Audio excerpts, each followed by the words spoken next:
Hello साथियों, स्वागत है आप सभी लोगों का एक बार फिर से कल्याण इंस्टीट्यूट यूट्यूब चैनल पे। इस चैनल के माध्यम से हम बीएड पाठ्यक्रम का विश्लेषण कर रहे हैं और आज हम इस वीडियो के अंतर्गत जिस टॉपिक को लेकर बात कर रहे हैं वो बीएड पाठ्यक्रम की दृष्टिकोण से काफ़ी महत्वपूर्ण टॉपिक है। हालांकि छोटा टॉपिक है, वो है विशेष सामग्री चयन के मापदंड कि जो सब्जेक्ट कंटेंट है, सब्जेक्ट कंटेंट के सिलेक्शन के जो मापदंड है वो मापदंड कौन कौन से मापदंड है उसके संदर्भ में बात करेंगे और ये जानेंगे कि जो ये विशेष सामग्री है ये होता क्या है और इसके मापदंड कौन कौन से होते हैं। तो इस तरह से इस वीडियो के अंतर्गत हम इन सभी बिंदुओं के संदर्भ में बिंदुवार समझने का प्रयास करेंगे। तो आप हमारे साथ अंत तक बने रहिएगा और यदि चैनल को अभी तक सब्सक्राइब नहीं किया तो कृपया करके चैनल को सब्सक्राइब कर दे। यदि आप नए आए हैं हमारे चैनल पे तो आप मेहमान के तौर पर आए हैं तो आप भी ज़रूर हमारे चैनल पर सब्सक्राइब करके जाइएगा और जिससे कि हमें और इसी तरह से कंटेंट को क्रिएट करने में उत्साह मिलता है, मोटिवेशन मिलता है। जो हमारा चैनल है, हमारा चैनल किस तरह से संपूर्ण बीएड पाठ्यक्रम का विश्लेषण कर रहा है और यदि आप हमारे अन्य वीडियोस को देखना चाहते हैं जो बीएड पाठ्यक्रम से संबंधित है तो आप हमारे चैनल के प्लेलिस्ट में जा करके जो बीएड नाम की जो प्लेलिस्ट बनी होगी हमारे चैनल पे, वहाँ से जा करके आप देख सकते हैं। और ये प्लेलिस्ट बन रही है, ये काफ़ी कमाल की, काफ़ी ज़बरदस्त प्लेलिस्ट बन रही है क्योंकि आपको यहाँ से कंप्लीट जो बीएड का जो पाठ्यक्रम है वो एक साथ यहाँ पे मिल जाएगा। आप अपने टॉपिक के अकॉर्डिंग, आप अपने जो सिलेबस है उस सिलेबस के अकॉर्डिंग यहाँ से देख सकते हैं। और जो बीएड का जो पाठ्यक्रम होता है वो पाठ्यक्रम काफ़ी विस्तृत पाठ्यक्रम होता है, वो चाहे हम किसी भी यूनिवर्सिटी का क्यों ना देख ले। तो इसी चीज़ को देखते हुए हमने एक वेबसाइट बनाई है, वो वेबसाइट है kalyaninstitute.in। इस वेबसाइट के माध्यम से आपको बीएड पाठ्यक्रम की कंप्लीट नोट्स मिल पाएंगे। वो नोट्स कैसे मिलेंगे? जैसे ही आप इस वेबसाइट को गूगल पे सर्च करेंगे तो आपको इस तरह का होम पेज दिखेगा। इस होम पेज के सबसे ऊपर 3 डॉट करके मेनू बना होगा। इस मेनू में जैसे ही आप क्लिक करेंगे तो आपके सामने इस तरह के ऑप्शन आ जाएंगे। इन सभी ऑप्शनों में से एक ऑप्शन होगा बीएड नाम का ऑप्शन। जैसे आप बीएड नाम के ऑप्शन में यहाँ पे क्लिक करेंगे तो आपके सामने बीएड का जो संपूर्ण जो पाठ्यक्रम है वो ओपन हो जाएगा। जो ये संपूर्ण पाठ्यक्रम के जो ये नोट्स है, ये नोट्स हमने इस वेबसाइट में टाइप फॉर्मेट में पब्लिश किए हैं। और इतना ही नहीं, और जो ये संपूर्ण जो नोट्स है ये नोट्स हिंदी और इंग्लिश दोनों ही भाषाओं में रहने वाले हैं। जिसमें आप कंफर्टेबल हो उसमें आप देख सकते हैं। तो मुझे उम्मीद है कि आपके लिए ये वेबसाइट काफ़ी उपयोगी रहने वाली है। तो एक बार आप इसको ज़रूर विजिट कीजिएगा और यदि अभी भी चैनल को सब्सक्राइब नहीं किया है तो चैनल को भी सब्सक्राइब कर दीजिएगा। और आज के हम इस टॉपिक पे आते हैं। अब जो हमारा आज का टॉपिक है वो है विशेष सामग्री का चयन, यानी कि विशेष सामग्री का चयन किस तरह से होता है, किन मापदंडों को ध्यान में रख करके किया जाता है और वास्तव में जो ये विशेष सामग्री है, जो सब्जेक्ट कंटेंट है, ये होता क्या है। सब्जेक्ट कंटेंट यानी कि सब्जेक्ट कंटेंट किस तरह से ये एक विषय, एक सब्जेक्ट पर केंद्रित होता है, यानी कि शिक्षण प्रक्रिया में सबसे महत्वपूर्ण जो रोल होता है वो होता है सब्जेक्ट कंटेंट का। किस तरह से इस सब्जेक्ट कंटेंट के माध्यम से किसी करिकुलम को कंप्लीट किया जाता है। शिक्षण प्रक्रिया की एक तरह से ये नींव होती है। जो सब्जेक्ट कंटेंट होता है वो किस तरह से ज्ञान और सूचनाएं होती है जिनके माध्यम से एक जो शिक्षक है वो शिक्षक कक्षाओं के माध्यम से किसी करिकुलम को वो पूर्ण करता है। तो इस तरह से सूचना और ज्ञान के उस समूह को संदर्भित करता है जो शिक्षक पढ़ाता है, वह होता है सब्जेक्ट कंटेंट यानी कि विषय सामग्री। विषय सामग्री आमतौर पर उन तथ्यों, अवधारणाओं, सिद्धांतों और सिद्धांतों को संदर्भित करता है जो विशिष्ट शैक्षणिक पाठ्यक्रमों में पढ़ाए और सिखाए जाते हैं। यानी कि जो सब्जेक्ट कंटेंट होता है, किस तरह से एक जो शैक्षणिक जो पाठ्यक्रम होता है, उस पाठ्यक्रम को कंप्लीट करने के लिए जो रोल होता है वो होता है इसमें सब्जेक्ट कंटेंट का, जो संपूर्ण रूप से डिफाइन करता है उस पाठ्यक्रम को। तो इस तरह से जो सब्जेक्ट कंटेंट होता है, सब्जेक्ट कंटेंट वास्तव में किस तरह से वो एक विषय पर केंद्रित होता है, और जो सब्जेक्ट कंटेंट के माध्यम से एक जो शिक्षक है, एक शिक्षक उस पाठ्यक्रम को कंप्लीट करता है। और ये वास्तव में जो सब्जेक्ट कंटेंट है, जो विषय वस्तु है, या ये कहे कि जो विषय सामग्री है, वो वास्तव में शिक्षण प्रक्रिया की नींव होती है, क्योंकि इसके माध्यम से ही किस तरह से जो शिक्षण प्रक्रिया है वो पूर्ण की जाती है। अगर संक्षेप में कहें, संक्षेप में यानी कि जो विषय सामग्री है, विषय सामग्री एक विषय पर केंद्रित होती है और विषय सामग्री वास्तव में कक्षाओं के माध्यम से शिक्षक उसे पढ़ाते हैं, और ये किसी तथ्य, अवधारणाओं और सिद्धांतों के तहत किस तरह से शिक्षण प्रक्रिया है उसको पूर्ण किया जाता है, जिसे कहते हैं हम सब्जेक्ट कंटेंट। तो इस तरह से ये विषय सामग्री या सब्जेक्ट कंटेंट होता है। अब हम इसके बाद ये देखेंगे कि बेहतर से बेहतर विषय सामग्री के चयन के कौन कौन से मापदंड है, किस तरह से हम अच्छी से अच्छी विषय सामग्री को चयन कर पाए, किन मापदंडों को ध्यान में रखकर करें।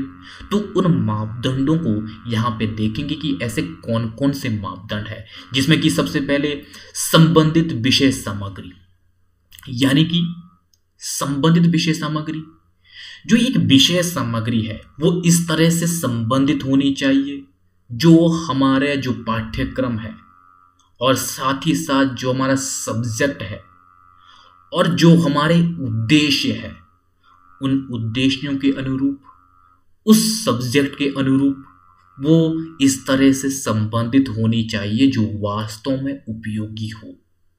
जो विषय सामग्री है, विषय सामग्री का वास्तव में वास्तविकता के साथ उसका संबंध होना चाहिए, तब जाकर के हम उस विषय के जो उद्देश्य है उन उद्देश्यों को हासिल कर पाएंगे, और वास्तव में जो छात्र है, छात्र उस कंटेंट को ग्रहण करने के बाद वो लाभान्वित हो सकेंगे।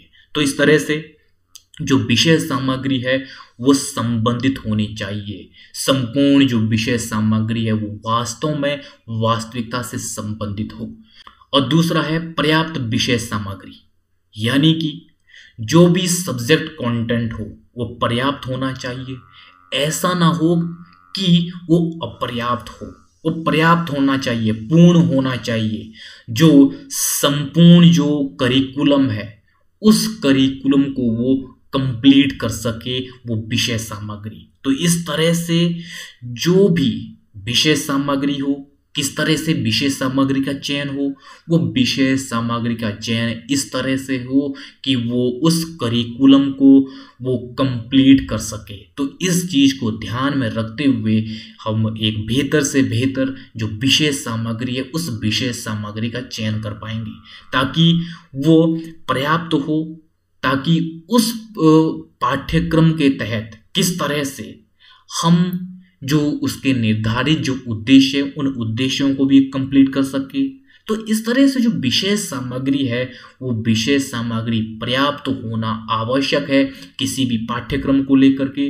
तो तब जाके हम उनके माध्यम से जो निर्धारित जो उसके उद्देश्य है, जो सार्थक जो उद्देश्य है, उन उद्देश्यों को प्राप्त कर पाएंगे।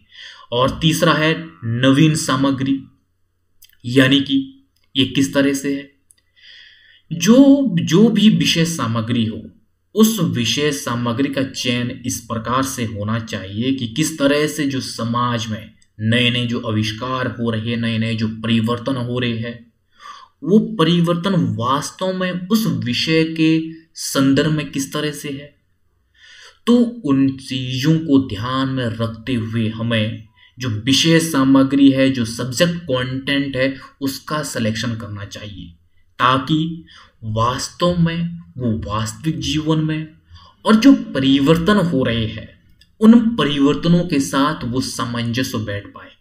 तो इसीलिए जो विषय सामग्री है वो नवीन होनी चाहिए, वो अपग्रेड होनी चाहिए, ताकि वो वास्तव में उपयोगी हो सके।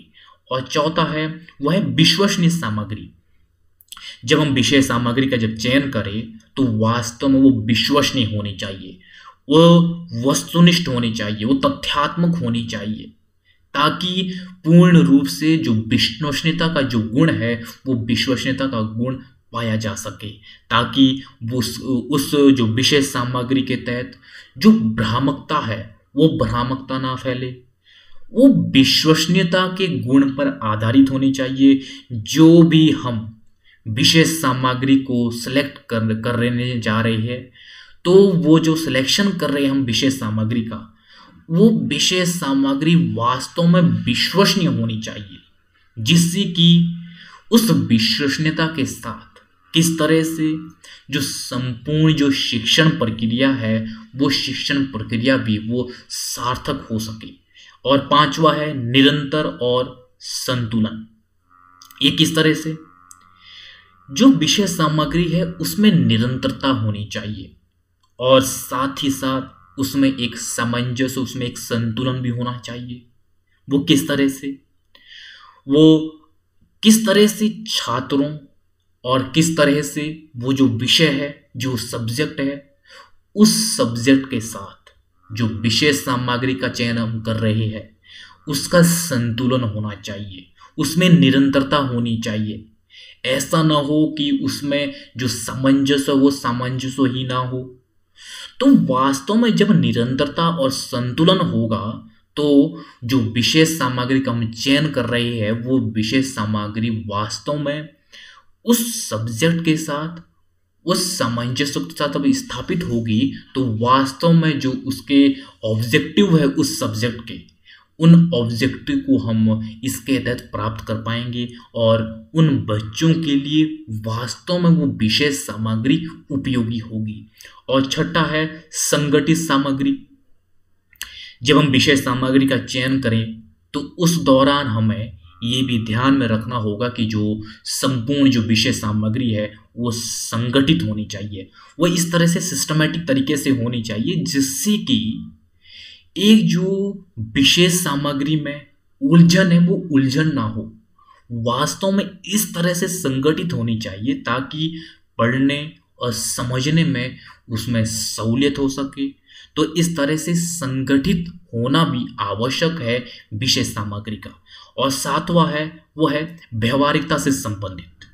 व्यवहारिकता से संबंधित यानी कि जो भी हम विषय सामग्री का चयन करें वो वास्तव में व्यवहारिकता से संबंधित होना चाहिए, जिससे कि वो वास्तव में किस तरह से उस छात्र के लिए, उस शिक्षण प्रक्रिया के लिए, समाज के लिए वो उपयोगी साबित हो सके।